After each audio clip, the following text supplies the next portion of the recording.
All right. We're going to check this out, obviously, first. You guys know how we bumming. So we got that.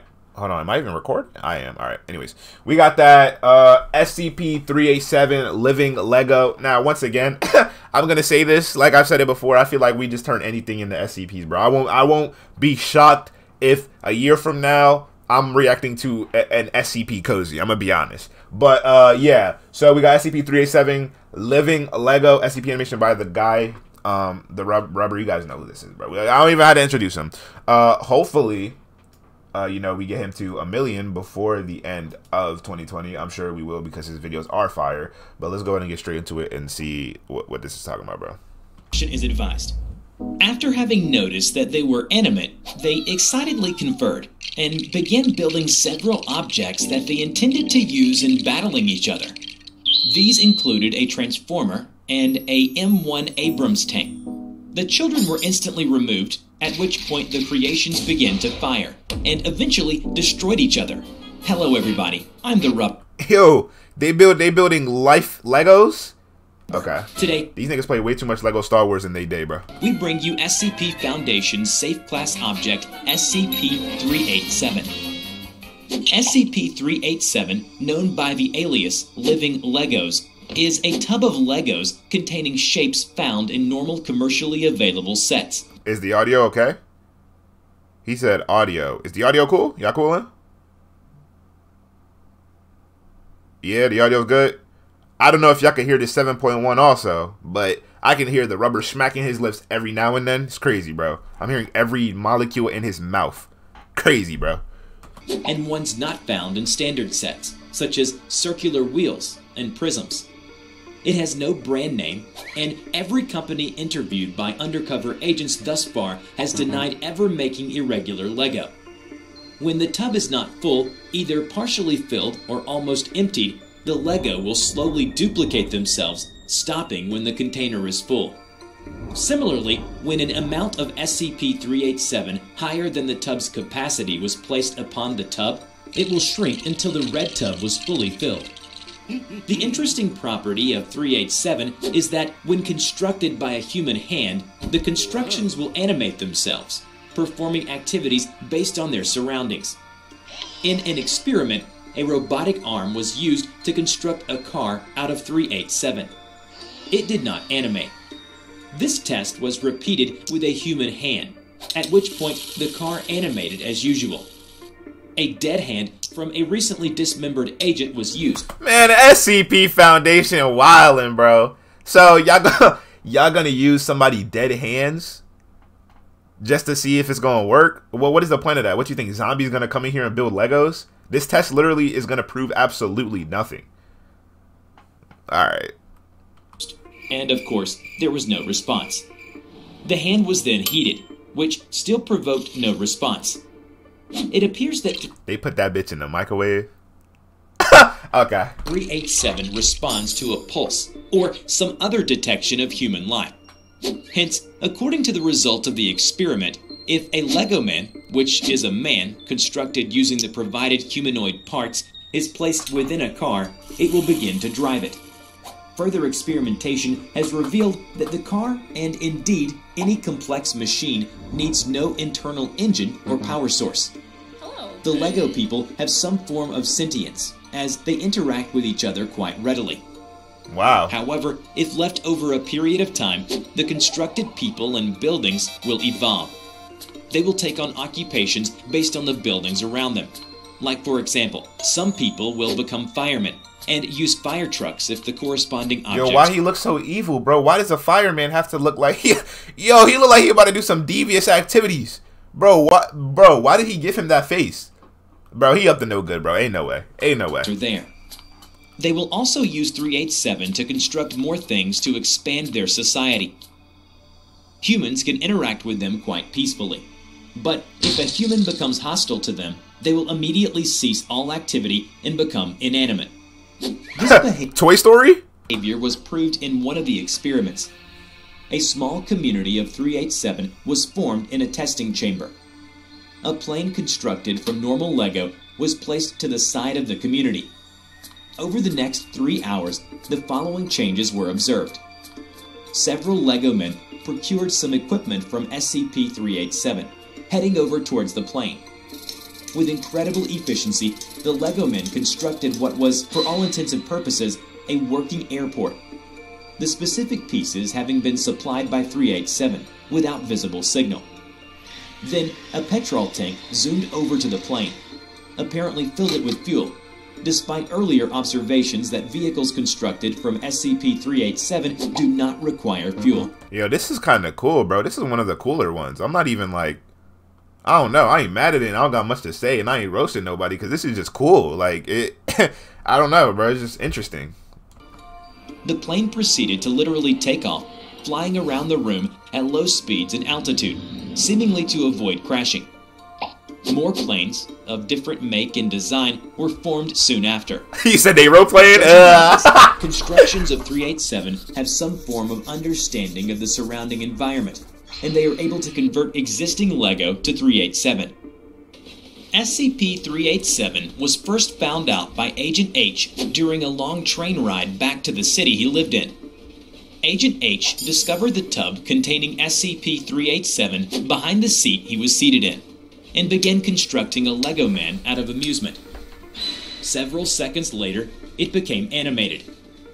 Agent H quickly disassembled the man and... Yo, that's wild. That's wild. Nah. Bro, that's wild. Yo, that's wild. This man just... Okay. Delivered the item to Site 19 for analysis, where it now remains. Following the discovery, the security tapes from the train were confiscated and destroyed before they could be reviewed. Due to the nature of this object and the almost non-existent harm it poses, it is stationed in a storage container in Site 19 with a standard lock. The red tub in which SCP-387 is contained does not possess any unusual properties itself, as it has been determined through testing. But SCP-387 will not duplicate itself unless at least a layer of it covers the bottom of the aforementioned container. A sheet is available for those wishing to utilize 387, and access will be revoked if it is not properly restored. Also, as further testing has revealed that it does not have any dangerous and unusual anomalies or features, this SCP has been in high demand for extended use. In the personnel testing, SCP-387 has improved morale and attitude by 87%. I can understand why. As a result, Dr. Arch suggested that all personnel should be allowed to use it freely for recreational activities, and the request was later approved by the Foundation. However, SCP-387 should not be given to children under the age of 10, especially if the aforementioned children are influenced by cartoons and television shows. Several young children were given SCP-387 and instructions to use their imagination. The children, who had their memories of this experiment removed, began constructing various objects. After having noticed that they were animate, they excitedly conferred and began building several objects that they intended to use in battling each other. These included a transformer, or a M1 Abrams tank. The children were instantly removed, at which point the creations began to fire and eventually destroyed each other, though not after considerable effort. How the hell did these children gain knowledge of the workings of a M1 Abrams tank? I'm not responsible for cleaning out the mess those things make. If anyone is stupid enough to let children go at 387, I am not recommending an upgrade to Euclid, as the constructions did not fire whilst in the presence of humans. This has been tested with adults and proved just as correct, said Dr. Arch. In another experiment, Foundation's personnel emptied the red tub containing SCP-387. Then, commercially available LEGO was then placed in the tub for a minute. Constructed objects were inanimate, and remained so. It is noted that the LEGO placed within the tub also did not duplicate itself. Later, a single block of SCP-387 was placed within the red tub. It also does not replicate. More of SCP-387 is added until the bottom layer was covered, at which point it began to replicate itself quite rapidly, until it had been filled. The 387 removed from the tub continued to work. According to this experiment, it appears that the red tub itself has no abilities by itself, and 387 will not duplicate itself unless in that particular tub. Perhaps this is a copyright mechanism that stops copies of 387 being made. Further experimentation is being tested. Once, a junior researcher, Carly, accidentally put some of her Mega Block figurines near SCP-387 and left the break room with senior researcher, Emily. When this happened, SCP-387's world began to go berserk. The village constructed of 387, hereafter known as Blocksville, felt something horrible coming. All of a sudden, Terminator Chaplain Dionys heard a scream in the distance and saw a police motorcycle crashed into a pole. As he approached the crash site, he saw the motorcycle carry the remnants of Jack, horrifically mutated by the powers of chaos, attempting to lash out at him. But they got a whole storyline? Hold on. What? You said Skyrim? With ease, Dionys stomped down on the spawn. Oh my god! Its pitiful life. As soon as he looked up, he saw a flight of mutants making their way through the streets.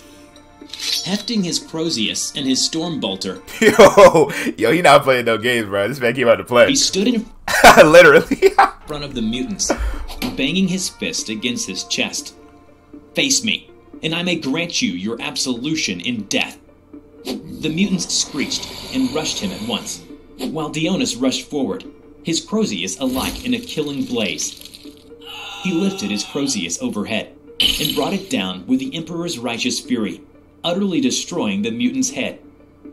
Beside him, Captain Adaris swung his hammer around, launching a nearby car at unholy speed and destroying a swatch of incoming mutants with the impromptu projectile.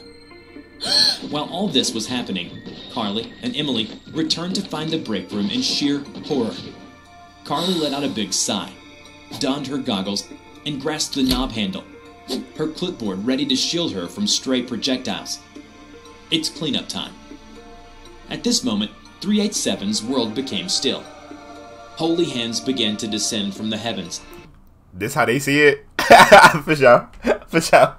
Okay. Taking the mutants up and utterly destroying them. Yo, you're wildin'! As the hands took the enemy, it brought back those who were overcome, those who were unfortunate enough to have been forcibly warped.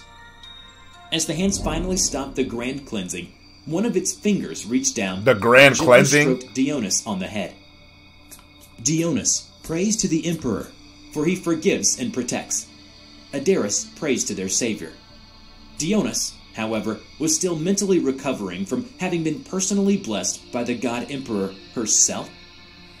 The researchers finally put the Mega Blocks away, sealing it in its container. Yo, my nigga got the stroke of God, yo.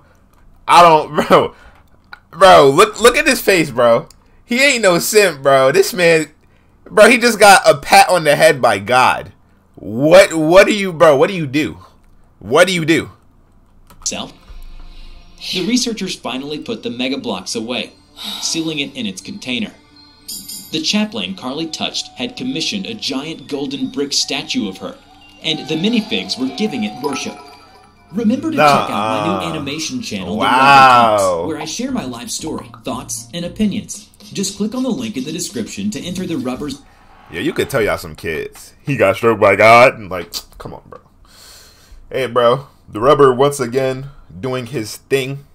That was an interesting one, bro. That's probably one of the, I gotta say, one of the best ones from the Rubber, bro. Like, it was just so interesting. There's really nothing much you could say about it. The story was just cool. It was just something that you really wanted to be into, bro. This is fire. This was heat, bro. This was heat.